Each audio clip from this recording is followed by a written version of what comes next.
ایک مرتبہ ایک شخص حضرت امام علی علیہ السلام کی خدمت میں آیا اور دست ادب کو جوڑ کے عرض کرنے لگا، یا علی، مجھے کوئی ایسا نصیحت کرے جس سے میرے گھر کا رزق کبھی تنگ نہ ہو، بس یہ کہنا تھا۔ تو امام علی علیہ السلام نے فرمایا، اے شخص، میں نے اللہ کے رسول سے سنا کہ جس گھر میں پرندوں اور جانوروں اور کیڑوں مکوڑوں کو رزق ملتا ہے تو اللہ اس گھر کا رزق کبھی ختم نہیں کرتا۔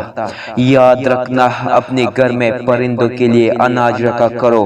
جب تمہارے گھر سے کوئی بھوکا جانور گزرے تو اسے پانی یا اور غذا کھلایا کرو، کیونکہ اللہ کے نزدیک برکت کی ضمانت اس سے بڑھ کر کوئی نہیں۔ اللہ کی ایک مخلوق دوسری مخلوق کا احساس کرے اور اس کے رزق کا اہتمام کرے۔ میں نے اللہ کے رسول سے سنا کہ جس گھر سے جو بھی مخلوق رزق کا کے جاتی ہے تو وہ اللہ کے دربار میں دعا کرتے ہیں، اے اللہ، اس تیرے بندے نے میرے رزق کا اہتمام کیا، تجھے واسطہ ہے اپنے وحدانیت کا، تو اس کے رزق کا اہتمام کرو۔